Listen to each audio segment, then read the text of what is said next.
On today's edition of the Locked On Eagles podcast, we're going to play a fun game that the Eagles social media account posted on Twitter about choosing your big three ultimate Eagles wide receivers. Plus, we continue our What Happened To series with Jay Ajayi, Clement, and JJ Arcega-Whiteside. We know Gino's excited for that one. All that and more on this Wednesday edition of Locked On Eagles. You are Locked On Eagles, your daily Philadelphia Eagles podcast. Part of the Locked On Podcast Network, your team every day.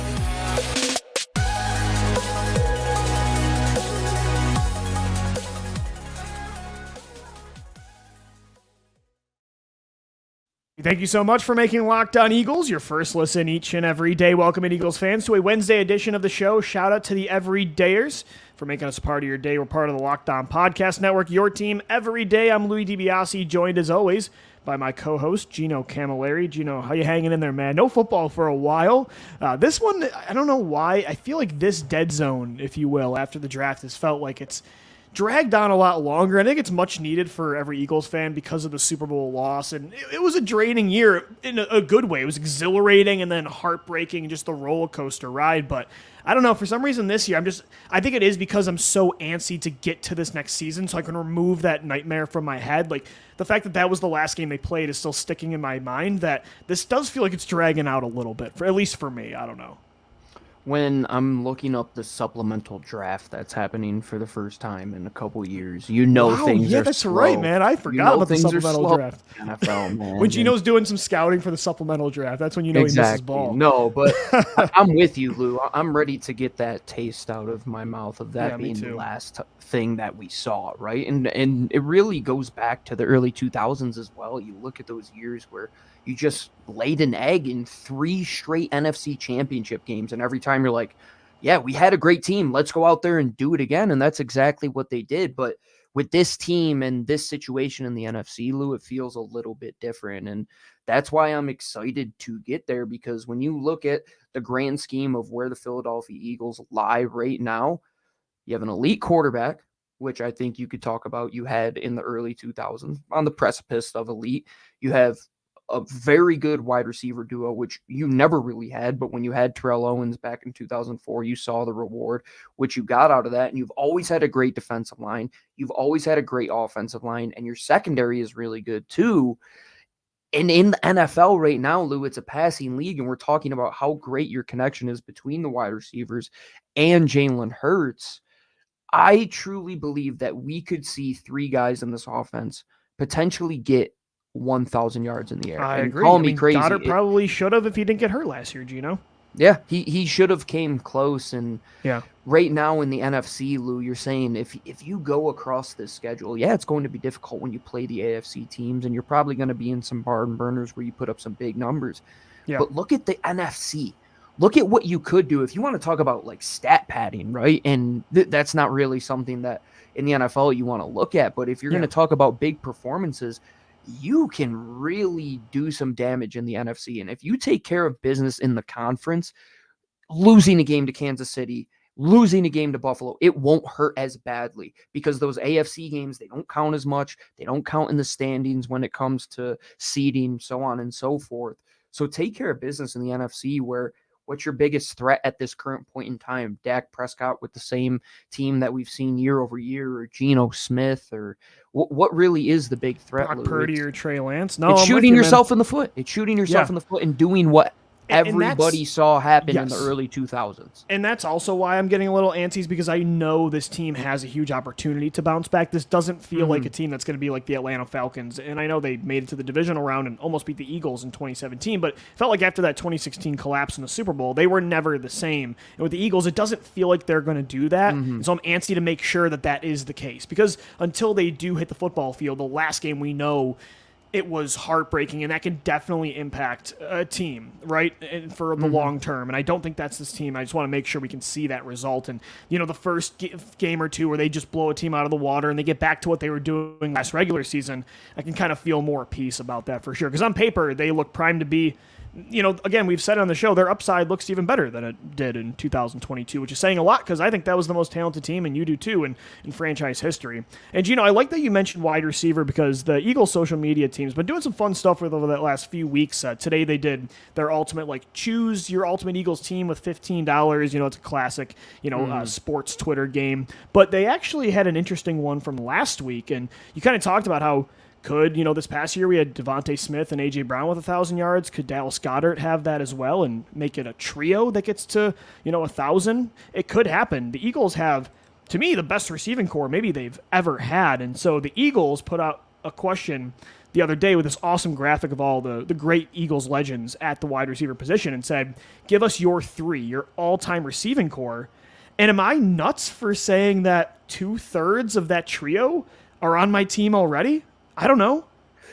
Ooh, I might take DeVonta and A.J. Brown and then give me T.O. As much as I love Desean Jackson, I don't know, man. I think you might have two of your best receivers, talent-wise, ever. I don't know. Maybe that's a prisoner of the moment take, but I'm not sure. How are you tackling this? Are you Howie Roseman circa 2020 and you want to go small and you want to go with those guys that can be good route See, I'm not doing it like a basketball team kind of thing, Gino. I'm saying give me the three best players. So you believe that the three best players are DeVonta Smith, because they do it all. Brown, and Terrell Owens. Right. Nobody tracks a deep ball. Nobody was more explosive on this list than Desean Jackson. I don't know. Harold Carmichael in today's game, 6'7", runs who's defending that guy? But we don't know who. The tough part is, and I don't want to negate what happened pre, 1985. You're gonna be this guy. People are gonna love. I don't. I know the older listeners are gonna love this take, but it's very hard for me to project what. Of course, the traits are there, but to me, it's very hard to project what those kind of players would be back then and now in today's game. If you take that kind of frame and body and skill set and develop them with the modern day, probably. But for me, it's like DeVonta Smith, A.J. Brown, and Terrell Owens. I know they can do everything. A.J. Brown had the second most 40-plus yard receptions last year. We know he can make catches over the middle. He can break tackles. We know DeVonta Smith can high point the ball. His release and his route running is better than almost anybody in the game. And then Terrell Owens is an all-time great. So I just feel like that's the best way to get the three guys that do pretty much everything. Whereas Djax, he's fast, the deep ball, but I can get the deep game and chunk yardage from these other players too, and I can get more. I think you have to say that Terrell Owens is the best overall Eagles receiver right that now, you've ever had for 1 year. Even though it's for 1 year, totally. If you take these guys in their prime, that's where the discussion gets very interesting, right? Because Desean Jackson at his height, I know, man, was unbelievable. 2013 or 2010 Djax. We always talk I don't want to be the person talking out both sides of my mouth. We always say, what would Randall Cunningham be in today's game? What would Mike Quick be? What would Harold Carmichael be, man? It would be such an interesting The Carmichael one was tough for me. Him and Desean, if I was going to take someone out, it'd probably be DeVonta, and then I was almost going to put Jackson or Carmichael in there, but I just... if we're running a 2023 NBA offense, man, that's a good way to look at it. Yeah, then how would you build Terrell Owens and then A.J. Brown. Or that. I mean...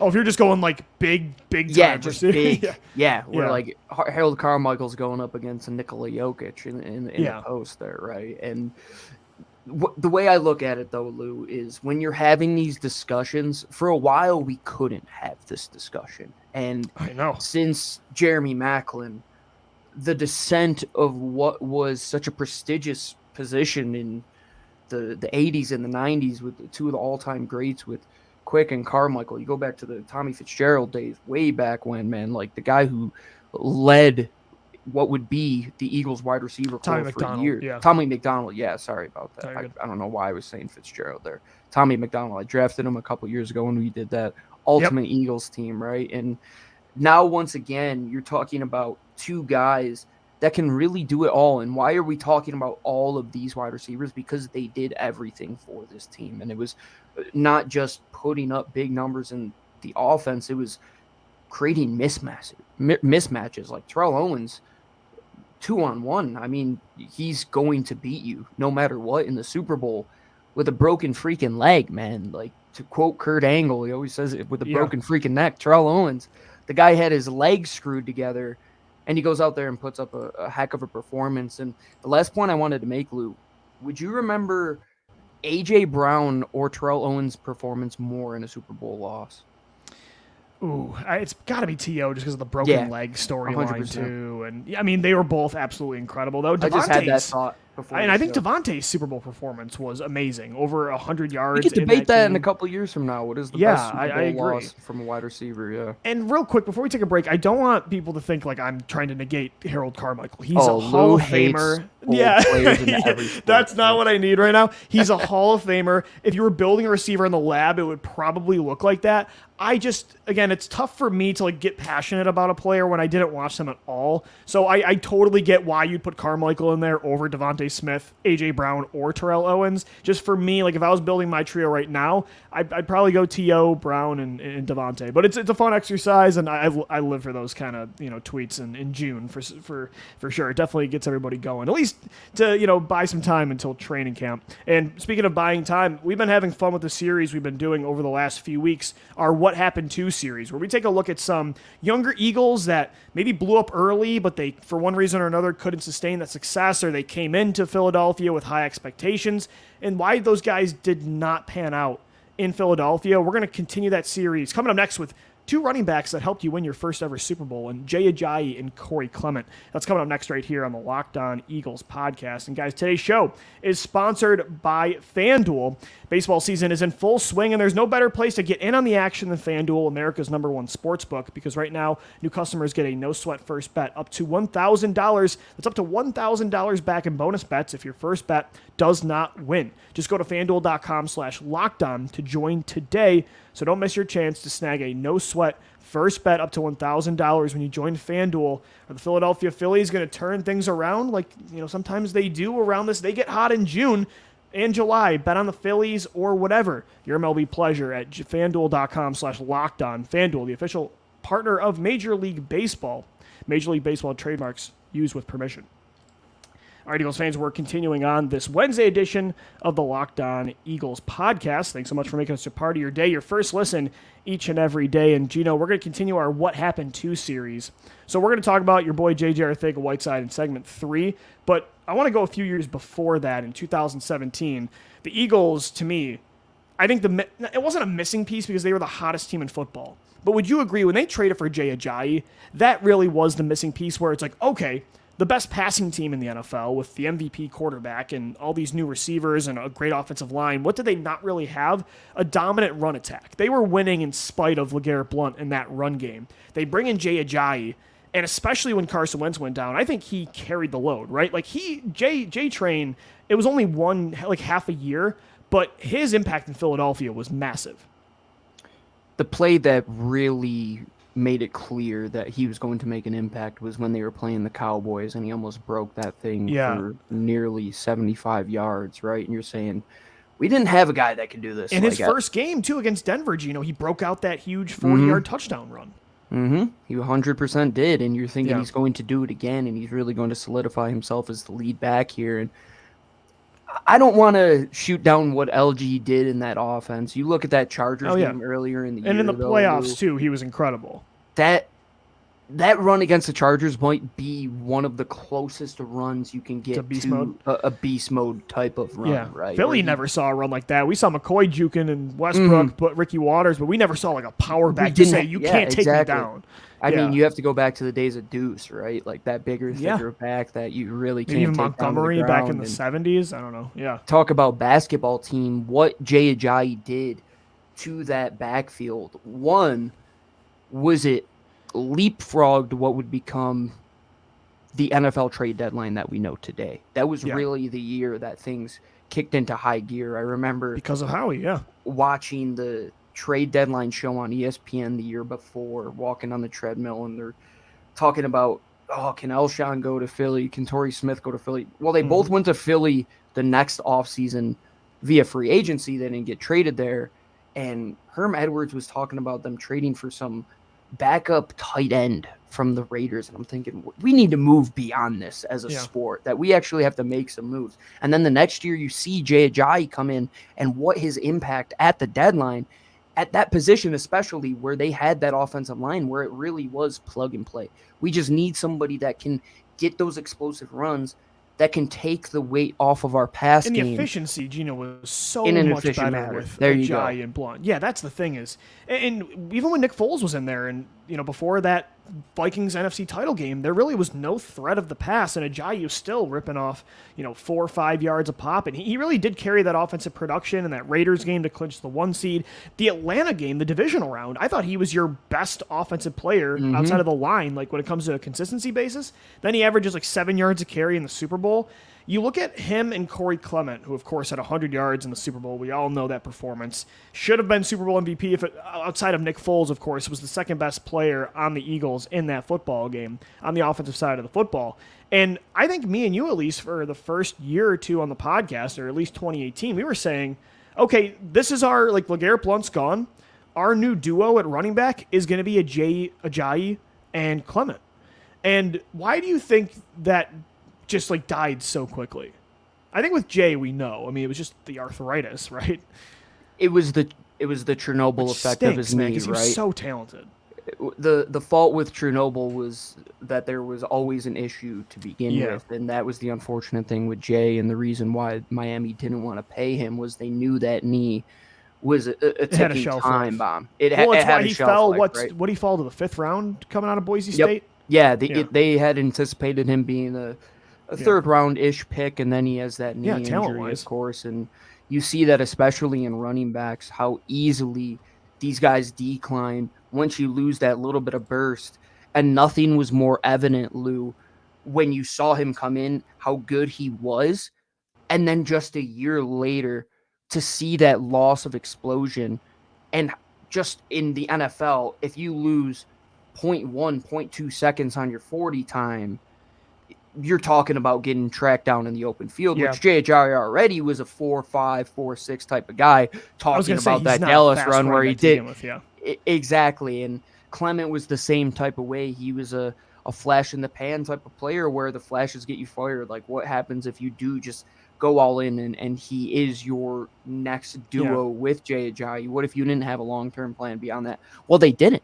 And that's exactly what happened. And that's why I think they've gotten into this headspace where they're willing to just continue to bring in more guys, is because of the success that they had in 2017, where they're saying, if we can culminate enough of this Moneyball mentality to where these guys can fulfill the role of a single bell cow back, which you haven't really seen in X amount of years, right? I mean, even Brian Westbrook was only carrying it 30 plus times, 1 or 2 times in his entire career. The Eagles have never made their money on that. And going into that year, you were saying, what is going to happen?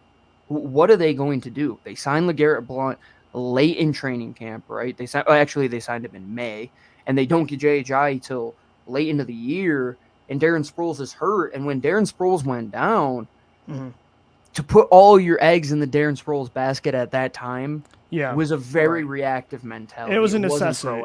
Right, exactly. And with Ajayi, you mentioned that next year, when he came back in 2019, that Miami game. It was so sad. It was 3rd and 3, and he had the open lane on the outside, and he just could not be. It was like a nose. It's like seeing Tyson go into the ring now. It's it's still cool, but it didn't have the luster, right?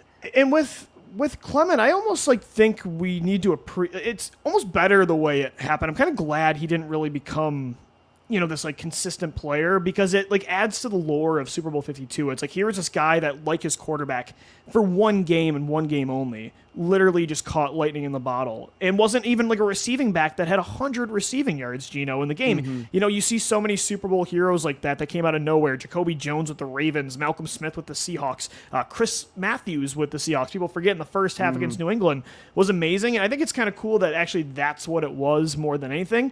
He was basically, we talked about Travis Fulgham last week. He was Travis Fulgham, but you got it in the perfect timing. It's it was almost scripted that you got that game only once in the Super Bowl, and that was it. But I think that was kind of, it's everything he had, he used on that one game. The story of these two, I think, can ultimately come down to timing. And I think that's a great way to sum up what went right in 2017 as opposed to this last season in 2022, where I think the story could be consistency, right? They were consistently good across the year. The Eagles got their timing right at the perfect time. They were bad when it really didn't matter, and they were great when it really did matter. They were bad at that end of the season stretch in December when they already had things essentially locked up. Yep. And then all of a sudden you caught fire and had this offensive explosion, and you don't even get to talk about the great run that LeGarrette Blount had in the Super Bowl. That touchdown run, man. That was a 29-yard scamper of a run. Jay Ajayi had some big-time moments in that game as well, all because of Corey Clement being the ultimate one guy in one type of moment, and that's what he was made for, man. And that's what Corey Clement's always going to be remembered for. I don't think it's going to be remembered as that fall from grace or the Jay Ajayi situation as well. I know it stinks to say out loud, but man, like losing him that next season, it was kind of that point where you're saying, okay, we have to move beyond playing and getting these 1-year guys and having some sort of youth here. And even now with Rashad Penny and DeAndre Swift, you still have Kenny Gainwell, you still have Boston Scott, and a lot of that comes from what happened in that single year with these two guys specifically. So, Gino, last question to me with like that running back position with Clement. I think after 2017, to me it was, I mean, he dealt with some injuries, but I think you just realized it was, this guy's not overly explosive. He's not like a great receiver. It was almost like how he, I don't know. I don't want to say he didn't invest a lot in running back because of the Super Bowl and because he was just like, you know, he bought into what he saw from Clement in that game. It's hard not to, but it almost felt like that. It's like he saw one game and he kind of got hooked on that. He's like, that's who this player is going to be. When honestly, that was really just what it was, a rarity. It's very similar to the discussion of the 2020 draft and the mentality of building that wide receiver position the way that they did. And I look at how they went about the running back position for a couple of years. Well, it was the Corey Clement approach. It was, we're not going to invest big money. We're not going to invest high draft picks. We're going to take our luck because look who led the team the next year, Lou. It was Josh Adams and Wendell Smallwood. They were taking their licks at other positions and investing money at other positions and saying, we are going to go beyond that bargain bin at Walmart. We are going to go to the back alley and buy the knockoff versions, right? That's what Josh Adams was. He had no right beating the leading rusher in 2018 for the Philadelphia Eagles, especially after how good those performances were from those three in their designed roles. Yeah. And that's why it was so perfect, great. Man. I mean, they all combined for what, like three? They almost all combined for like 300 scrimmage yards in that Super Bowl between Clement, Ajayi, and Blount. It was incredible. I mean, you got, when you look at back to the Super Bowl, you look at that trio. I mean, wow. We talk about like three players that barely were with Philadelphia but have such a legendary impact on this team forever. It really is those three guys. And I think it's kind of cool that way. This isn't like as bitter of a what happened to story because they helped you win a championship. Whereas, Gino, the last guy we're going to talk about to wrap up the show is your boy JJ Arcega-Whiteside. And what a weird, again, it didn't work from the start. There really was no like Corey Clement moment for JJ or Travis Fulgham even. It's just such a weird story because I don't think he wasn't on my radar, at least in the second round. I didn't think Philadelphia, when it comes to like what they needed long term, were going to be interested in him. DK Metcalf's on the board, right? I mean, Terry McLaurin. And the Eagles take JJ, and yet they had Alshon locked up beyond 2018. Just a weird story. Now we know, too, like Jeffrey Lurie was kind of the hands-on guy to make sure that pick happened. It was really interesting. I don't know. I know you liked him. I didn't see it from the start, but that just it did not work. It definitely did not work. It definitely was a little bit of my Pac-12 bias that this guy was absolutely shredded. But he also was getting some hype, you know. Like I think he clocked in at his pro day below 4.5 40, and it surprised people. And the thing with him is that I remember walking into the studio one day to record with you, and I just looked at you and I said, what if the Eagles take JJ Arcega-Whiteside in the second round? And I'll never live that down because that's exactly what happened. And the craziest part about that, Lou, is that one, it was between him and Paris Campbell. I know, that's the worst part, man. It was like they weren't even going to take Metcalf if it was, no matter what, it was going to stick. No. Like the pick was going to be a guy that they were going to take was taking the pick before him. Yeah. And would Miles Sanders have been taken if they took Mecole Hardman first? That's what I want to know. They could have got Miles. They probably should have went receiver with that first pick instead. And Gino, I don't know. I mean, maybe the logic was because for me, JJ, like, I didn't get it. The high pointing was definitely impressive at Stanford. Like, you see him posting up, your Oregon corners in the red zone, and you're like, okay, I see that part. And you could maybe get a little Alshon excitement coming off, 2 great years in the playoffs of Alshon Jeffrey. But to me, it was like he never really showed he could separate. He didn't show a lot of explosiveness. I was a little confused by it. But maybe the logic was for them, it was like, okay, we have Alshon Jeffrey and Desean Jackson. Are they going to be here for more than 2 more years? Probably not. Nelson Aguilar is coming off 2 really good years. He can be our, quote-unquote, deep threat after Jackson. And maybe JJ is their Alshon replacement. I don't know. Maybe that was Lurie's logic specifically. Well, the weird thing about all that was that they had guaranteed Alshon's deal. That's what made confuse me even more. It was like you took JJ and then you just doubled down on Alshon. It's like, but what? So was the plan eventually like Nelson Aguilar leaves after the 5th-year option, and then your big 3 is JJ and Alshon, and then Desean? I don't know. That wouldn't have made sense on paper either. Not at all. And when you look at that position, we talk about 2020 being all speed. Well, why was that? Because they went the opposite way, and they really messed up and went on the production route. Like, what was their plan, man? It was going to be JJ, Alshon, Goddard, and Ertz. I mean, there was no speed. There was no speed. They were the elephants on parade, right? They had nobody that could separate. They had nobody that could get downfield. They had nobody that you could truly rely on to make a man miss. And the only way their offense was going was through Zach Ertz and Dallas Goedert, and their wide receivers had to win 50-50 jump balls. And it was not a successful way, because when you look at those guys that are very good at the 50-50 jump ball, and one guy that had that discourse this year was Quentin Johnston out of TCU. Yeah. Can they win in other ways? Can they separate? Can they become pure route runners? He just couldn't do it. And there is always, or not always, but over the past couple weeks, there have been like tweets on Twitter that say, what is the moment that you realize somebody wasn't the guy? When when JJ had that wide open touchdown at the end of the Atlanta Falcons game, I believe. Detroit the week after. Yeah. And it's in his hands, and you just see that thing drop through his hands. Yeah.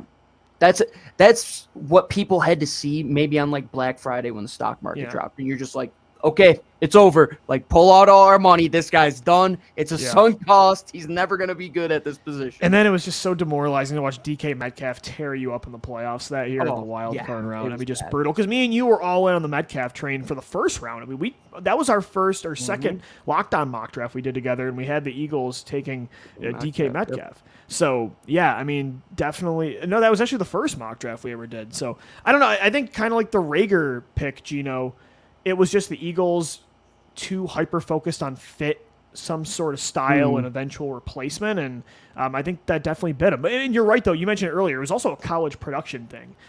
That was when they had Joe Douglas here. That was something they were a lot more into. And JJ produced big numbers at Stanford in the Pac-12.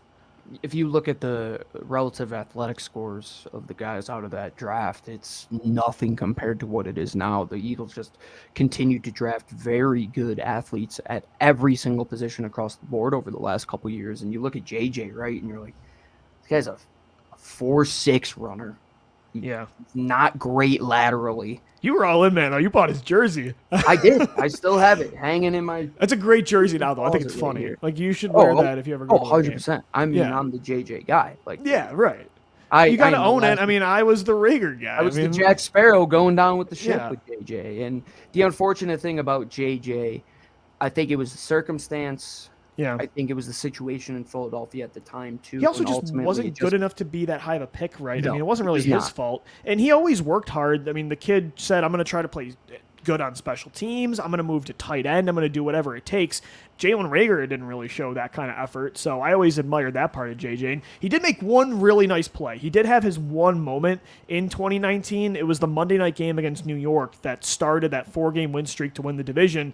Second half, they're down 17, Monday Night Football against New York, and Wentz throws up a jump ball, one-on-one. JJ's falling away, crosses body, makes this awesome diving catch on the sideline. So, Gino, you did have that one moment. I remember you texting me, right? So vividly. Yeah, so he did step up in the clutch at least one, and he was okay. okay. He made a couple nice catches early on in the Dallas game, the do or die game. So, that's just another one of those picks. And I think because it was sandwiched in between all the Rager drama and then the DeVonta pick, or, it was right before that. And it wasn't seen as a necessity, or he wasn't really playing much, so he wasn't showcased as much as Rager. You didn't need him as much. I think it does go under the radar when it comes to like botched draft picks.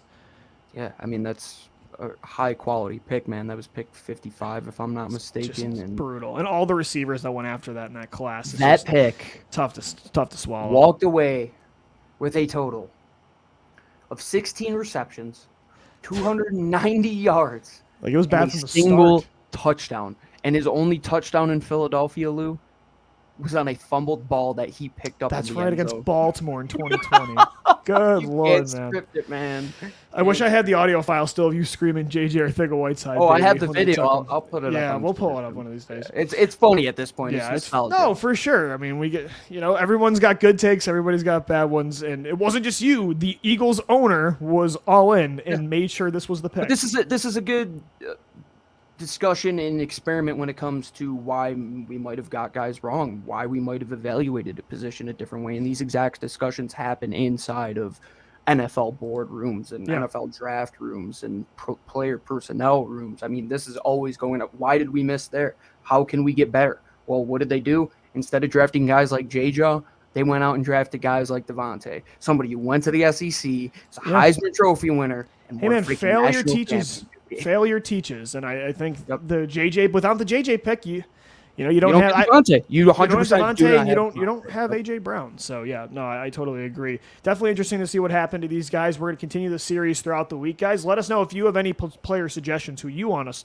to talk about. Hit us up on Twitter at LockedOnBirds, at DiBiase LOE, and at GC24_football. That's going to do it for today's edition of Locked On Eagles. Thanks for making us your first listen each and every day. Shout out to the Everydayers. We're part of the Locked On Podcast Network, your team every day. For Gino Camilleri, I'm Lou DiBiase signing off. As always, thank you for downloading, thank you for watching and listening, and let's go Birds. Fly, Eagles, fly.